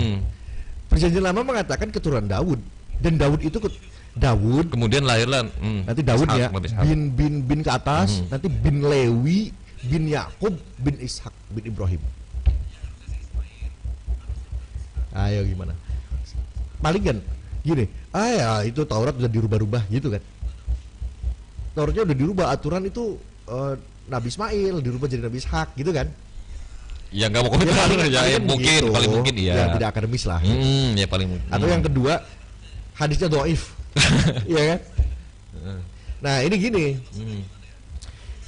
Kalaupun yang disembelih adalah Nabi Ishak, maka hadis ini aku adalah keturunan 2 orang yang disembelih itu nggak salah.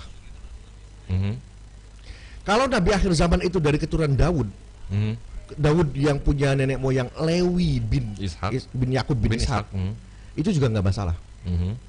Nggak apa-apa deh. Itu dari Daud Nabi akhir zaman. Nggak apa-apa deh. Yang disembelih adalah Ishak. Kok nggak apa-apa? Karena Nabi Muhammad itu punya bapak Abdullah. Ya. Abdullah punya bapak Abdul Muthalib. Abdul Muthalib punya bapak Hashim. Hashim ini punya istri. Jadi ibunya Abdul Muthalib nih. Namanya Salma. Siapakah Salma? Salma itu kalau ditulis menggunakan sin, lam, mim dan alif bengkok. Yeah. Penulisan Arab dengan alif bengkok menunjukkan bahwa Salma itu bukan orang Arab. Seperti Musa, Aisyah, itu kan pakainya alif bengkok. Yeah. Jadi nama-nama yang seperti itu yang bukan dari Arab tulisnya alif bengkok. Nah, Salma itu ditulis dengan alif bengkok. Artinya Salma bukan orang Arab. Dari manakah Salma? Salma itu dari Yaman. Komunitas Yahudi Yaman. Ya, komunitas Yahudi Madinah. Madinah itu Bani Najjar. Ya, komunitas Yahudinya. Yeah. Bani Najjar itu dari Yaman. Temoni namanya, Yahudi Temoni. Nah, kemudian Salma itu siapa? Salma itu keturunan Daud. Okay. Daud itu keturunan Lewi, keturunan Yakub, Ishak, Ibrahim. Apakah Nabi Muhammad keturunan Daud berarti? Ya. Dari siapa? Dari Salma. ibunya Abdul Muthalib ini, Salma. Oh ya, oke. Yang tinggalnya di Madinah. Ketemulah ada dari jalur Salmanya begitu ya. Ya. Salma inilah yang nanti ke atasnya Menurunkan ke Nabi dari Ishak. Daud. Daud, Lewi, Nabi Ishak. Gitu. Jadi kalau Nabi Kayak Muhammad Ismailnya. Hah? Kayak Ismailnya. Ismail kan dari Hashimnya. Hashim ke atas Adnan terus Nabi Ibrahim. Berarti tidak ada yang salah ya berarti ya. Nggak ada yang salah. Mau dari Ismail mau Daud nggak ada yang salah ya. Jadi kalau misalnya ada yang mengatakan Lalu siapa Ishak atau Ismail akhirnya? iya, makanya bisa diambil dua-duanya, silakan. Kalau yang meyakini dua orang yang bersamaan kan? Ya kalau yang meyakini disembelihnya Ismail silakan. Yang meyakini yang meyakini Ishak juga disembelihnya bersalah. Ishak silakan. Jadi tidak ada persoalan soal itu ya. Tidak ada perbedaan persoalan. itu. Makanya orang Yahudi misalnya, misalnya ini misal ya, disclaimer ya, misalnya dikatakan merubah isi Taurat. Yang tadinya Ismail jadi Ishak yang disembelih. Nabi Muhammad selalu aja Ishak juga mbah saya kok. Hadis saya nggak salah. Saya keturunan 2 orang disembelih, yaitu Abdullah dan Ishak. Kok Ishak? Ya karena nenek buyut saya tuh Dari jalur ibunya juga Ishak. dari Ishak. Loh, Nabi akhir zaman katanya dari turunan Daud. Salma keturunan Daud. gitu kan. Itu kan dari ibu loh, Nabi Isa juga dari ibu, Siti Maryam. Kalau dikatakan orang Kristiani mengatakan Nabi Isa Nabi akhir zaman, itu kan dari ibu juga. Tapi memang orang Nabi Siti Maryam itu keturunan Daud. Karena sebagian besar kenapa kemudian Ismail paling kuat, karena memang jalurnya jadi jalur bapak. Jalur bapak. Padahal banyak orang yang lupa bahwa dari jalur ibu, itu dari jalur nenek buyut ya, itu ada hadis itu memang kalau tidak terkonfirmasi bahwa memang sama-sama dari Daud juga, itu bisa dipersalahkan sih hadis itu ya, begitu. Iya kan? Makanya umat Islam slow aja. Kata orang Yahudi dan lu kan Nasrani Daud gitu ya. Yang di sebelah Ishak ya nggak apa-apa, hadisnya nggak salah. Persoalannya kan faktanya mau Ismail atau Ishak tidak ada perkara dengan hadis ini begitu ya. Kalau misalnya Nabi akhir zaman dari keturunan Ishak ya nggak masalah. Nabi Muhammad juga keturunan Ishak kok. Kecuali tidak dalam keturunan Nabi Ibrahim, beda lagi urusannya. Beda lagi.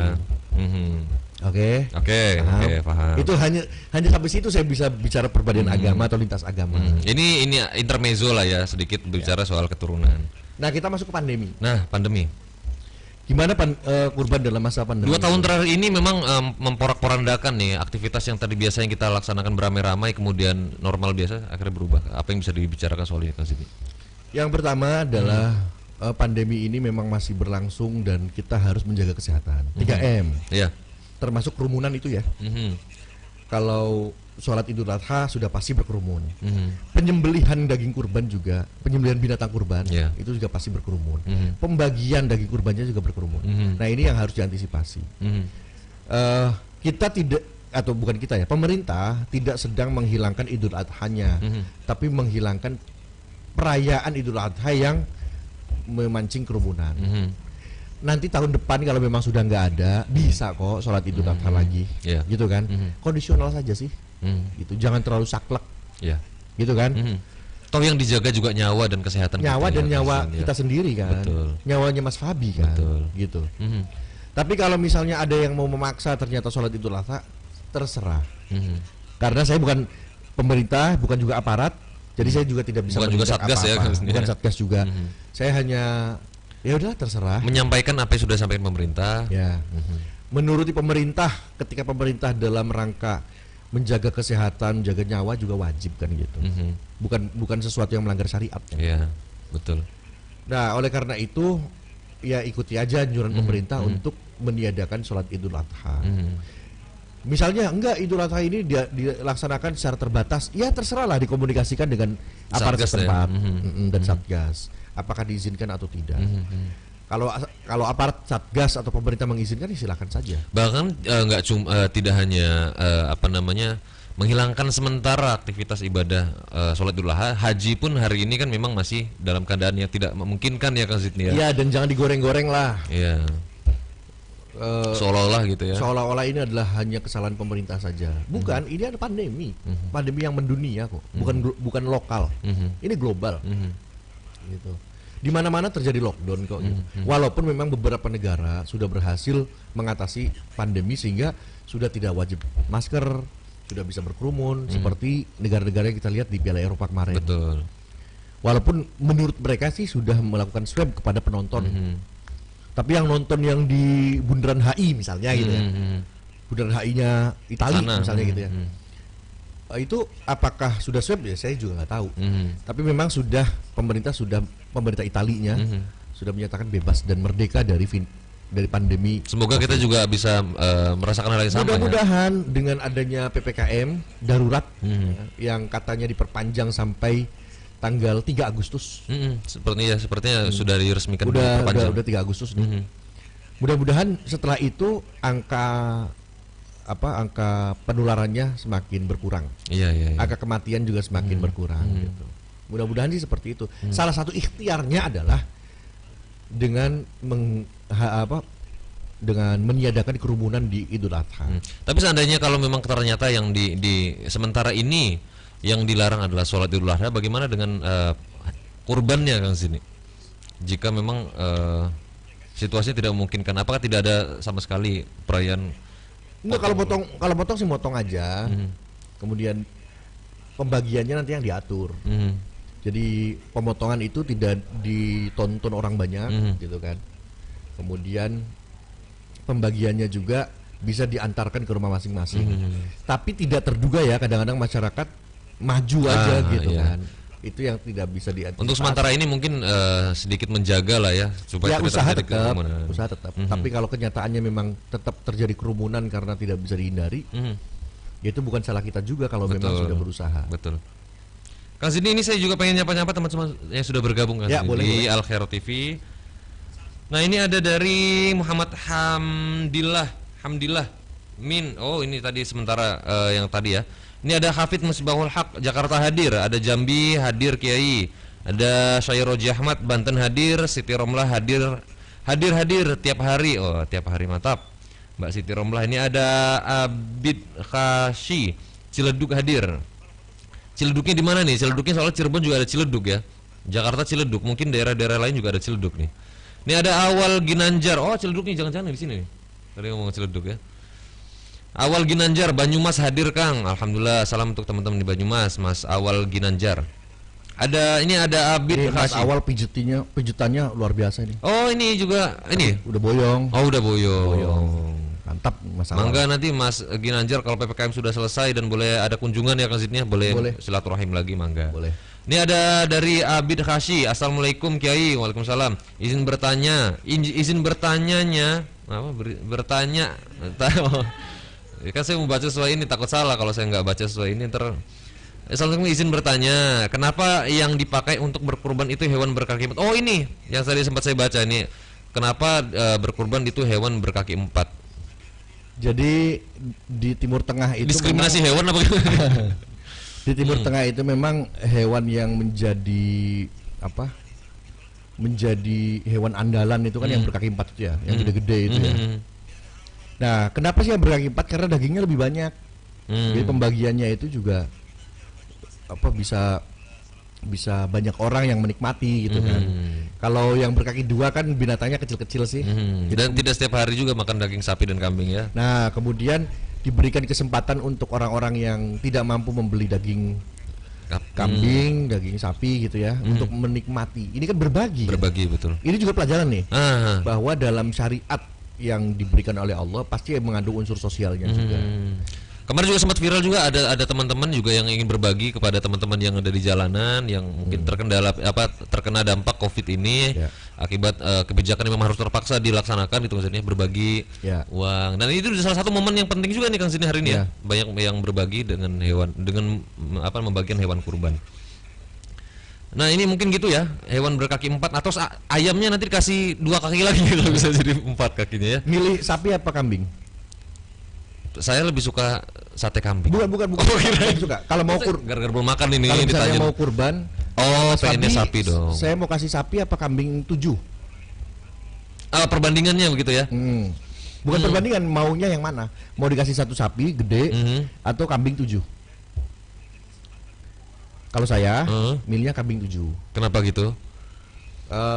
Kenapa? Karena kambing 7 ekor kambing ini satu lebih simpel dalam pendistribusiannya, ya kan, tidak terlalu repot ya. Penyembelihannya juga mungkin ya. Penyembelihannya tidak terlalu repot. Kemudian kalau nyembelih sapi itu yang berkurban lebih banyak. Banyak sekali, crowded. Karena ngeliat monster gitu ya. Iya, ngeliat sapi. Anak kecil kan pada ngeliat, wih sapi gitu kan. Terutama di pedesaan-pedesaan yang memang seneng lihat sapi. Gitu kan. Hiburan lah gitu. Jadi berkerumunnya banyak sekali. Kemudian kalau satu sapi itu kita nggak bisa ngasih binatang itu secara hidup ya. Contohnya gini, saya dapat 7 kambing. Kemudian yang ini jangan disembelih di sini deh, sembelihnya di sana aja, di Mas Fabi. Buat Mas Fabi aja. Kan kita bisa ngasih. Ini Mas Fabi buat tanpa Mas harus Fabi, dipotong dulu begitu ya. Potongnya di rumah Mas Fabi buat keluarga Mas Fabi gitu. Dan tetangganya gitu kan. Kalau sapi nggak bisa untuk kita bagi dalam keadaan hidup ya. Semuanya disembelih di satu tempat kan, satu binatang. Jadi banyak. Ini bukan soal perbandingan antara suka mana antara kambing dan sapi. Bukan. Saya juga ini pengen juga ada beberapa orang juga bilang bahwa dengan sapi itu lebih afdol dan lebih baik misalnya, atau karena lebih besar mungkin ya ke sini. Itu juga pandangan yang kurang tepat juga mungkin. Kurang tepat sih, sama aja. Karena 7 kambing pun sama kok. Jadi tidak ada masalah. Tapi saya bukan soal afdolnya tadi, soal kesimpelan dalam kemudahan pendistribusian ya. Pendistribusian dan lain sebagainya. Jadi nanti kalau temu-temu ada Temu-temu tiba-tiba apa? tiba-tiba ada ayam yang berkaki 4 ya mungkin bisa dipertimbangkan ya kan gitu ya. Gitu. Jadi ini bukan soal kaki ya. Jadi tidak ada diskriminasi dengan kaki ayam, Bukan. ada ya. Tapi lebih ke manfaatnya lebih Manfaatnya lebih besar. Kalau ayam fried chicken ada ya. Nah, dari RNR Channel. Assalamualaikum Mas Wabi. Waalaikumsalam Kang Zidni. Salam dari Jatuh Baru Tangerang. Kalau dari fotonya ini Reza. Oh gitu ya. Iya. Jadi Reza ini sedang istrinya sedang mengandung. Semoga lancar persalinannya. Amin. Semoga sehat bayi dan ibunya. Amin. Ya, salam buat keluarga di sana Jati Baru, Bang Reza. Ini dari Muhammad Nanang. Dari fotonya saya kenal nih ya. Bendungan hadir Mas ya. Ada Muhammad Anas Karangpojok Sidamulia hadir. Wah, kalau Ini apart desa. iya, ini sepertinya ya. Apart desa Sidamulia. Apart desa. Ada juga dari Muhammad Hamdillah Brebes hadir. Edi Karpil. Sendal nih Karpil ya. Biasa nyolong sendal. Adil, mohon maaf Pak Mas. Mohon maaf. Enggak. Bukan Tante Hero ya? Enggak tahu. Enggak. Bukan kayaknya, maaf Mas. Enggak, maksudnya maaf ini lagi kayak gini karena ya maaf Mas beneran deh saya enggak niat. Takut disomasi saya. Soalnya ini katanya kalau Dia kirain Edi yang ini gitu. Iya, bukan? saya pikir juga Kang Zidni, maaf Pak, Bang Edi, Mas Edi, Pak, ya siapalah. Maaf enggak bermaksudnya. Bro. Iya, jadi grogi nih saya gara-garanya. Muhammad Nanang. Nah, saya ini berani nih sama Muhammad Nanang nih. Assalamualaikum Kang, saya mau bertanya apakah benar kalau menyembelih hewan kurban itu sunnahnya 3 kali gesekan? Oh iya, teknik penyembelihan. Nah kalau teknis gini, itu kan masuk ke fikih ya. Iya. Dan kita nggak fokus ke fikihnya sih. Iya. Judulnya apa? Hikmah. Hikmah itu lebih ke filosofis, Gimana bukan sih, ke Nang? fikih sebetulnya. Nang, mana, Nang? Ya nggak apa-apa sih. Oh, nggak apa-apa. Nggak apa-apa. Kebetulan saya nggak pernah jagal itu ya. Cuma gini, dalam penyembelihan itu ada adabnya juga. Adab itu terkait dengan kenyamanan si binatang kurbannya. Jangan mengasah di depan binatangnya. Nabi pernah mengatakan kepada sahabat yang sedang mengasah goloknya itu di hadapan binatang. Apa kata Nabi? Apakah kamu ingin membunuhnya 2 kali? Katanya. Wow. 2 kali itu ketika melihat Karena hewan juga punya perasaan ya Kang Zidni. pisau atau golok yang sedang diasah aja udah merasa terbunuh. Dibunuh hidup-hidup gitu. Iya. Nah kemudian yang kedua dibunuh secara betulan. Kata Nabi, apakah kamu pengen membunuhnya 2 kali? Gitu. Makanya mengasahnya itu jangan di situ. Karena binatang itu jadi stres dan dagingnya jadi nggak enak. Kemudian antara si penyembelih dengan kurbannya itu sama-sama madhab kiblat, itu adabnya gitu kan. Kemudian Bismillah itu bukan adab, Bismillah itu udah syariat ya. Jadi kalau nggak pakai Bismillah maka tidak sah. Terus juga kayaknya harus terpotong bagian. Kemudian ada saluran-saluran yang harus terpotong. Ada 3 saluran ya. Ada saluran nafas, ada saluran makanan, ada uratnya. Betul. Potong. Nah, kalau misalnya belum terpotong semua, jangan diangkat tuh si apa? Si goloknya barang ya, benda untuk memotongnya itu. Si pemotongnya jangan si alat pemotongnya jangan diangkat. Karena kalau diangkat terus ditempelkan lagi jadi bangkai. Gitu. Iya. Jadi di sembelih itu dengan tajam sampai 3 terpotong itu saluran dengan kekuatan yang full, kemudian benar-benar terpotong, sudah ya udah lepas. Ya, gitu. Itu kalau misal hewan itu masih bergerak itu bukan karena kesakitan tapi memang karena kontraksi otot ya Kang Zidni. Dalam dunia medis sudah diteliti bahwa kejal-kejal apa sih kejal itu? Meronta-rontanya binatang ketika setelah disembelih itu bukan karena sakit. Tapi karena kontraksi otot sedang mengeluarkan darah-darah yang kotor. Iya. Dan dipastikan kuman virus itu keluar semua. Iya. Justru yang paling bagus penyembelihan seperti itu ya kan? Ya, kan ada yang penyembelihan yang non syariat ya. Iya. Ada yang ternyata dipingsankan dulu. Kepalanya dipukul. Iya. Ada yang di-strum dulu. Iya. Gitu. Justru itu bukan cara yang baik. Karena ternyata kalau dipingsankan dulu, maka binatangnya stres. Jadi terpukul nih benda tumpul ya, kemudian pusing kan. Nah pusing itu kan ada zat-zat yang muncul yang tidak baik nantinya. Terus ketika dipingsankan juga peredaran darah juga nggak lancar. Nanti ketika disembelih darahnya nggak semua keluar. Iya. Justru yang paling baik itu dalam keadaan sadar hidup tapi juga beretika lah gitu ya. Itu kira-kira dari Muhammad Nanang ya. Ini ada Nehwan Iwan juga. Assalamualaikum Kiai. Waalaikumsalam. Ini Nehwan Iwan juga ingin bertanya seperti Iwan Betet. Oh Bang Iwan ya, Betet Kembangan Jakarta Barat hadir. Oh iya. Iya, mohon doanya Kiai biar bisa silaturahim ke Butut, sudah lama belum kesana lagi. Amin, semoga Amin. bisa bertemu di sini setelah saat ini mungkin harus menahan diri dulu ya Kang Sidney, karena memang masih dalam situasi PPKM. Ini ada Zanuba Arifah. Assalamualaikum Kang. Waalaikumsalam. Saya pengen nanya amalan jika kambing sedang dipotong lalu si kambingnya gerak-gerak, sekiranya kami itu diem tuh Kang. Baca amalan apa? Kayaknya kesel ya ngeliat kambingnya kejang-kejang. Amalan tuh Kang. Baca gitu. surat Yasin 3 kali insya Allah diam. Iya, harus di-ngajiin dulu dong, ya. Karena habis dulu darahnya. Enggak sih kalau kambing itu sedang bergerak-gerak. Nah, tadi setelah itu jawaban tadi ya. disembelih, itu kan tadi ya. Jangan terlalu khawatir ya. Jangan terlalu khawatir. Itu bukan kambing sedang kesakitan. Iya. Gitu ya. Tapi kambing sedang secara otomatis gitu ya. Ada kontraksi ya. Sistem tubuhnya itu sedang Merespon. mengeluarkan racun-racun dan kuman-kuman, bakteri-bakteri, virus-virus yang tidak baik. Kadang orang tuh nggak tega Kang sih, itu justru yang itu Itulah. apa namanya? Itu harus Kadang dianggap sebagai penyiksaan. Bukan Iya, penyiksaan. padahal enggak ya. Justru kalau didiemin itu justru tidak baik malah Cek ya. aja secara medis, googling aja, searching, gitu kan, tentang apa Kondisi hewan ketika- hasil diagnosa medis dan kondisi hewan yang apa nendang-nendang, gitu ya. Kan ada beberapa tipe kayak di penjagalan juga kan tipenya pemotongannya juga beda. Iya. Justru katanya yang paling baik itu pemotongan ketika hari raya kurban itu ya pakai Iya. golok itu ya. Kambingnya juga ditidurkan dengan baik. Sebelum Ditempatkan. hari-hari kurban juga dikasih makan, dikasih minum dengan baik. Iya, betul. Begitu ya kira-kira. Ini Zanuba Arifah. Ada juga Rudi. Assalamualaikum Kiai. Waalaikumsalam. Izin bertanya, menyinggung tentang Nabi Ibrahim. Pertanyaannya, kenapa Nabi Ibrahim menjadi bapaknya para nabi? Kenapa bukan Nabi Adam menjadi bapaknya para nabi? Ya, kalau Nabi Adam itu bapaknya manusia. punya sebutan sendiri lah, bapaknya manusia. Nah, kenapa Nabi Ibrahim menjadi bapaknya para nabi? Karena faktanya memang semua nabi yang lahir pasca Nabi Ibrahim itu lahirnya dari keturunan Nabi Ibrahim, baik dari jalur Nabi Ismail maupun dari jalur Nabi Ishak. Nabi-nabi yang terutama yang wajib diketahui maksud saya ya. Nah, itu dari Nabi Ibrahim ini yang tadi saya bilang ada perjanjian Allah kepada Nabi Ibrahim, seandainya kamu mengikuti perintahku, apa perintahnya waktu itu suruh sunat. Kalau kamu sunat, nanti akan aku jadikan bangsa yang besar. Itu saking pentingnya. Ya, kemudian ternyata dari bangsa yang besar itu muncul dua bangsa besar memang. Ada bangsa Yahudi, bangsa Israel maksud saya, atau bangsa Yahudi. Yang kedua adalah bangsa Arab. Dan ini Yahudi dengan Arab atau Ibrani dengan Arab itu punya kedekatan ya. Iya. Itu bukan orang lain lah, itu masih keluarga kita sebetulnya. Iya, betul. Jadi masih tidak seiman tapi masih dalam satu manusia ya. Kemudian kemanusiaan. Nabi Ibrahim itu juga dianggap sebagai simbol monoteisme. Ya. Di mana Nabi Ibrahim dikisahkan mencari Tuhan yang sejati.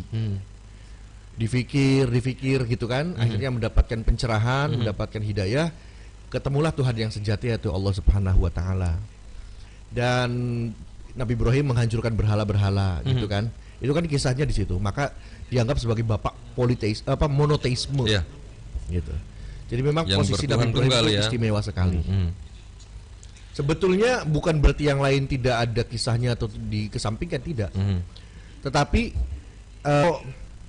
kalau di agama misalnya di perjanjian lama, Nuh misalnya, Nuh kita bisa lihat di kitab Kejadian ya, kitab Kejadian, Mas Sobi.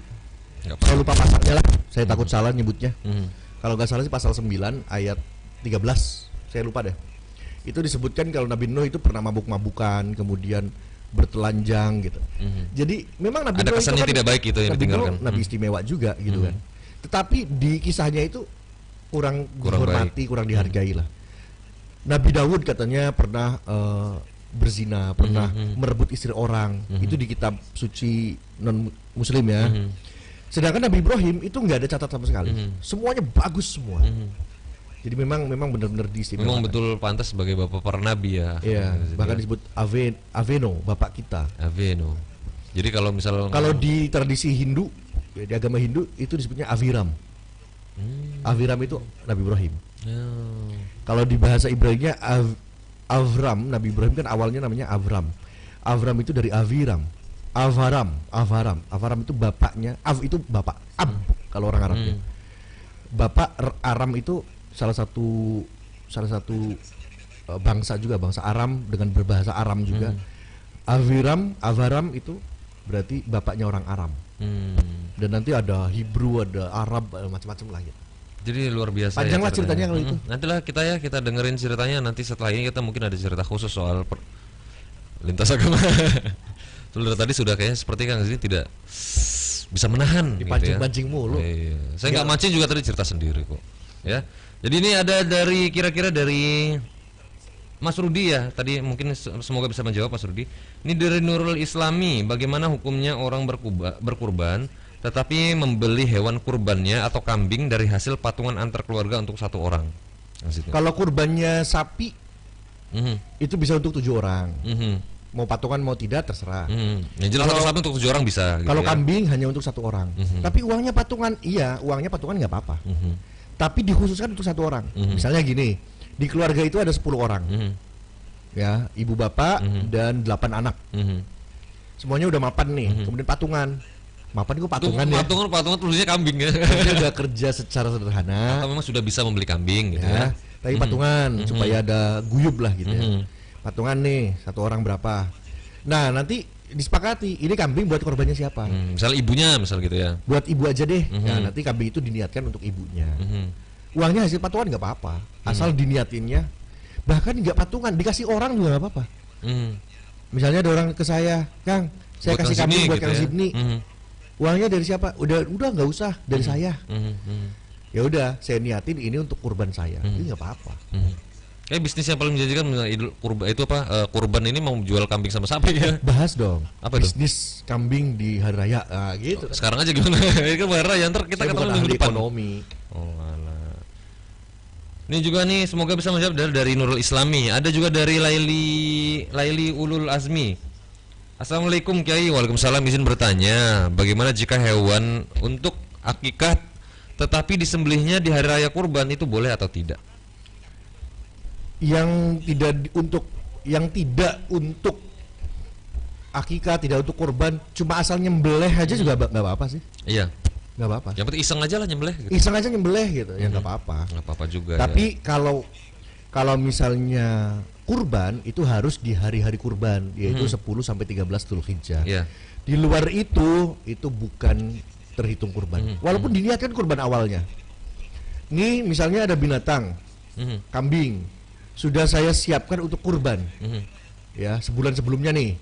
Ini kurban saya. Ternyata tanggal 9 Dzulhijjah kambingnya sakit. Kalau nggak disembelih mati duluan nih sayang-sayang. Maka disembelihlah tanggal 9 Dzulhijjah. Apa termasuk kurban? Ya enggak. Kurban itu di sudah 10 ditentukan dan waktunya ya. 13 Hijriah. 13 Dzulhijjah. Gitu. Cuman ya sayang aja lah ya mendekati kurban tapi dipotongnya sebelum kurban. Daripada mati bangkai. Kalau dalam situasi itu ya. Iya kan. Betul. Tapi kalau misalnya menyembelih di hari kurban, nyembelih apapun ya bebas aja. Nggak ada niatan kurban, nggak ada niatan akikah, disembelihnya di 10 Dzulhijjah ya silakan. Tapi ya sayang aja niatinnya sekalian kurban gitu ya. Gitu.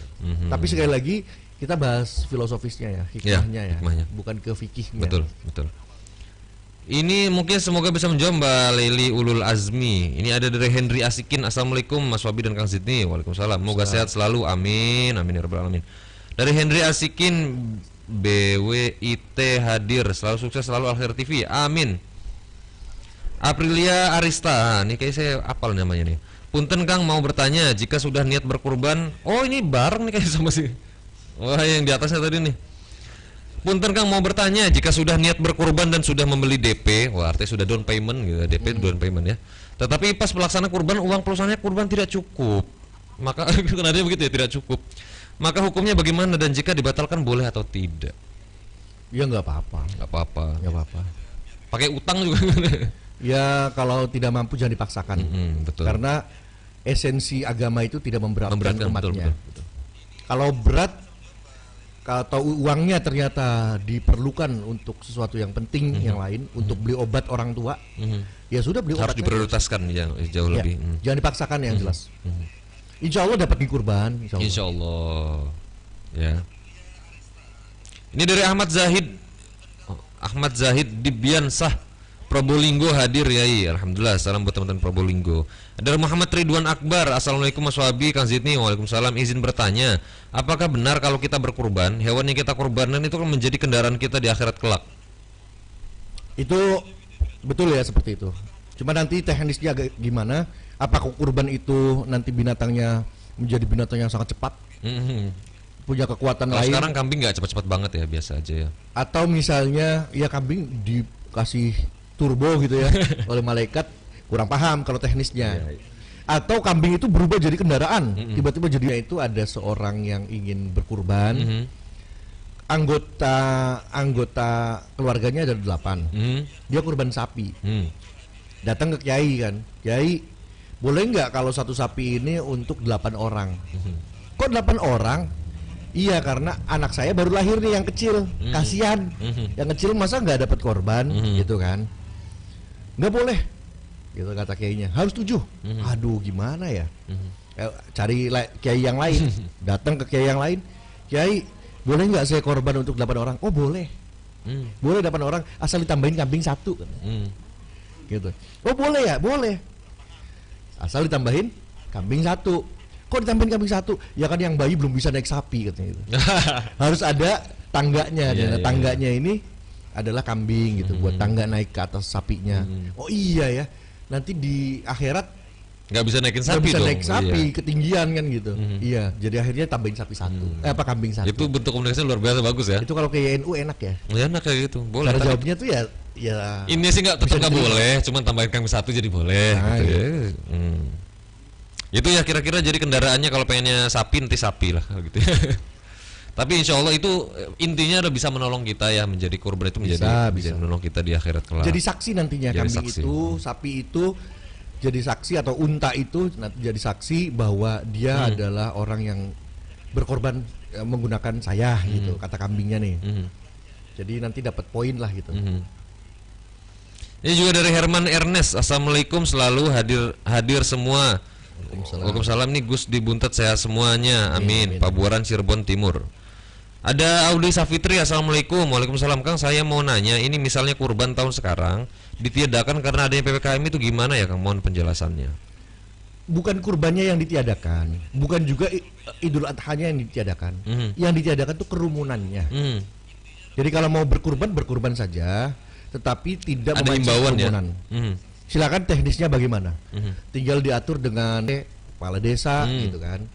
Bagaimana cara teknis penyembelihannya? Apakah disatukan di tempat penjagalan? Apa bagaimana? Itu di wilayah masing-masing ya dibicarakan. Tapi saya tidak merekomendasikan untuk potongnya di rumah, dalam rumah nggak rekomendasi ya Kang sini ya. Di dalam rumah gitu. Iya, atau di dalam kandang kambingnya juga repot sih. Repot. Jadi kalau bisa di tempat yang agak terbuka ya. Jadi kamar juga jangan ya.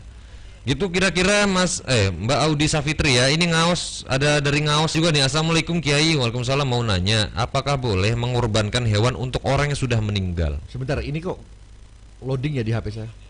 Lancar ya? Lancar ya. Gimana? Apakah boleh berkorban untuk orang yang sudah meninggal? Boleh. Boleh saja ya Mas Eka Fadila. Gitu. Tapi memang kalau fikih itu pasti dua pendapat sih. Iya. Minimal itu. Ada yang boleh, yang tidak, Ada yang atau boleh, bagaimana ada yang teksnya tidak. bagaimana Iya. gitu ya, ada yang berbeda. Tinggal nanti niatnya. Niatnya. Ya. Mungkin Misalnya nanti nawaitu an udhiyah, ya nawaitu an udhiyah, misalnya an siapa? Saya niat yang nyembelihnya nih ya. Saya niat berkurban ini untuk siapa? Iya. Atau mewakili siapa? Gitu. Ya. Nanti kira-kira begitu ya Mas Eka Fadilah, semoga bisa menjawab. Mbak Eka Fadilah. Ada juga dari Herman Ernest. Assalamualaikum Gus. Waalaikumsalam. Mau nanya, apakah daging yang kita dapat dari kurban terus daging itu kita kelola untuk dijual, apakah sah? Boleh tidak dapat Esensi dari Idul Adha itu bukan jual beli ya, tetapi esensinya adalah berbagi. Iya. Jadi jangan dijual belikan lah. Iya, tidak etis lah ya. Kalaupun ya, ini bicara kalaupun hukumnya boleh ya tidak etis juga. Iya. Tidak beradab lah. Itu kambing kurban itu memang sengaja untuk berbagi. Iya. Gitu. Nggak ada. Atau orang yang niatan untuk mendapatkan jual beli. dagingnya kemudian membutuhkan sekali dana kemudian dijual kembali gimana? Kayaknya nggak ada yang beli ya, kayaknya dapat kurban semua. Iya. Dan kalau butuh dana ya jangan korban lah. Enggak, orang yang mendapatkan daging kurban dari orang Oh, lain. kalau sudah diterima, Iya. itu terserah. Mhm. Kalau sudah diterima, ini yang saya bicarakan itu si orang yang Mau korbannya. nyembelih ya. Orang yang korbannya bukan yang nyembelihnya. Iya. Orang yang korbannya ternyata menjual belikan daging itu jangan. Tapi orang yang menerima daging itu, kemudian daging itu mau dibuang lagi juga silakan. Iya. Kan gitu. Tapi kan berbicara etika, membuang harta itu mubazir nggak Iya. boleh. Ada yang nanya juga nih, Kang Zidni, kalau sudah dapat daging kambing enaknya diapain katanya? Enaknya sih diapain ya? Sate kalau saya pengen ya. Di sate, kata siapa? Kata kambingnya. Heeh. Kata kambingnya paling enak di sate katanya. Saya enaknya di sate loh gitu ya. Heeh. Kalau sapi enaknya di steak. Bedanya ini gini, kalau Idul Adha itu kambingnya diberikan dengan bentuk mentah. Tapi kalau akikah itu Sudah matang dibagikan ya? kepada masyarakat itu dalam bentuk matang.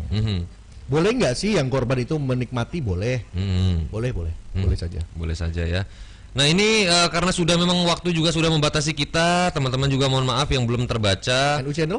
NU Channel kebetulan ini ada sedikit kendala rupanya, Oke, supaya agak oke. delay. Jadi nggak apa-apa. Jadi kalau yang belum sempat bertanya mohon maaf sekali karena kita sudah di penghujung waktu, Kang Ya. Zidni, dan Kang Zidni juga alhamdulillah sudah kita hampir 2 jam ya Kang Zidni, hampir Ya. 2 jam kita sudah menemani teman-teman di sini. Monggo Kang Zidni untuk kalimat penutup di live malam hari ini. Baik. Untuk kalimat penutup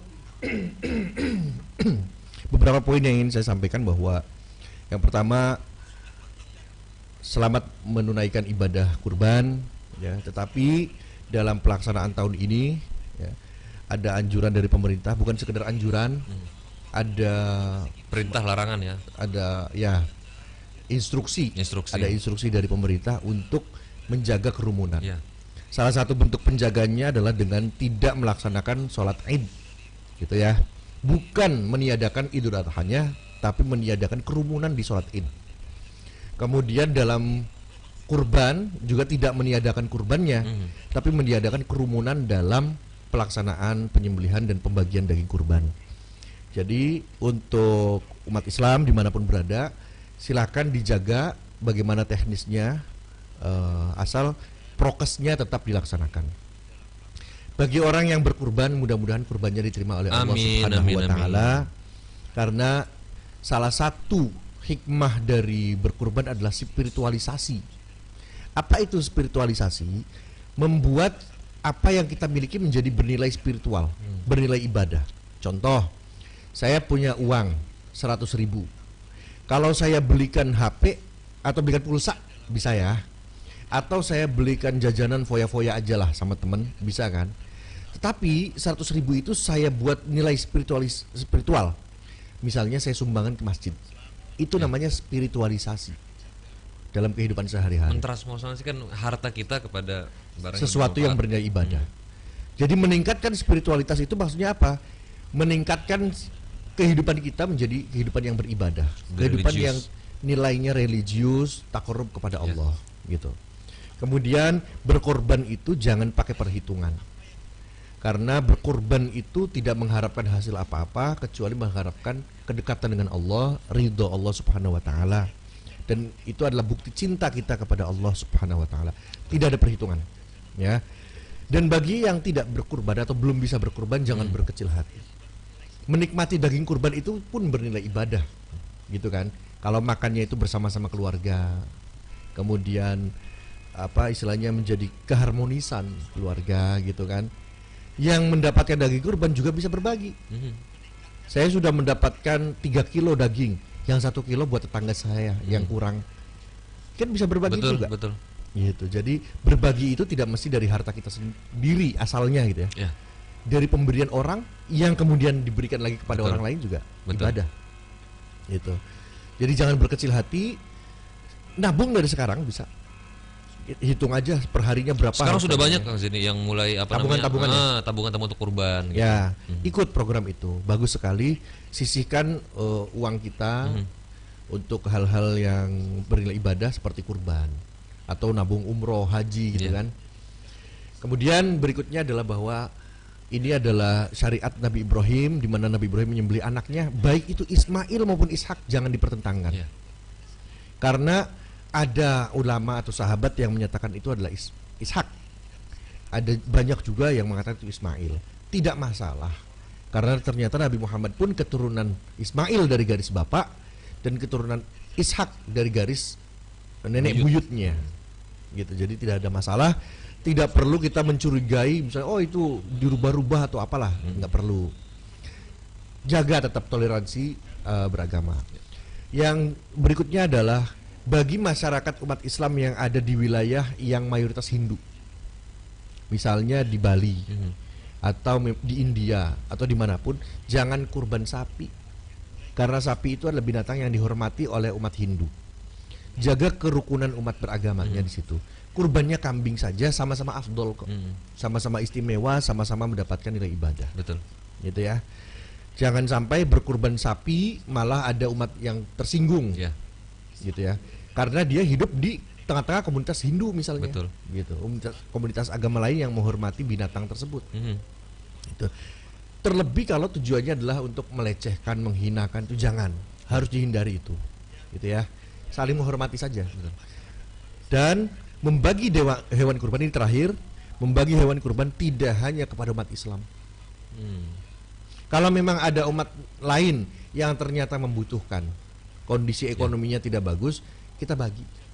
Atau ada umat lain yang ikut membantu dalam pelaksanaan Idul Adha ini, ikut menyembelih, bukan ikut menyembelih, nggak boleh ya, karena nggak halal nanti. Ikut membagi-bagi, jadi panitia pembagian, ya kita bagi juga, gitu. Atau ada tetangga rumah kita di depan, penting ini ya termasuk keluar termasuk tetangga gitu, satu wilayah, kita bagi juga. Jangan hanya membagi kepada umat Islam saja, tapi umat yang lain juga harus kita bagi, harus kita beri sebagai bentuk penghormatan kita, penghargaan kita, dan menjaga kerukunan beragama, bertetangga, berbangsa juga. Terima kasih, itu saja Mas Fabi. Ya, terima kasih Kang Sidney, semoga Kang Sidney juga sehat selalu, kemudian dijaga juga aktivitas kita kembali normal kembali Kang Sidney. Dan semoga teman-teman juga sudah bergabung juga semoga sehat selalu dan pandemi ini segera berakhir ya Kang Zidni ya. Amin, amin, amin. Gitu, dan semua yang lagi juga terkena musibah juga segera dimudahkan, dihilangkan musibahnya. Segera disehatkan juga. Dan terima kasih buat teman-teman media dan tim dari IAIN yang sudah support live kita malam hari ini. Dan teman-teman juga jangan lupa subscribe, like, dan share untuk video-video kita yang lain. Terima kasih, saya tutup dulu live malam hari ini. Kurang lebihnya saya mohon maaf. Wallahul muwaffiq ila aqwamit thoriq. Wassalamualaikum warahmatullahi wabarakatuh. Waalaikumsalam warahmatullahi wabarakatuh.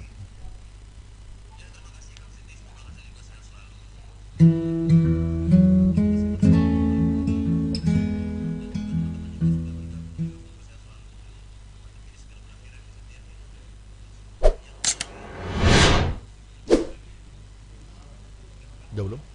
Sudah. Udah off?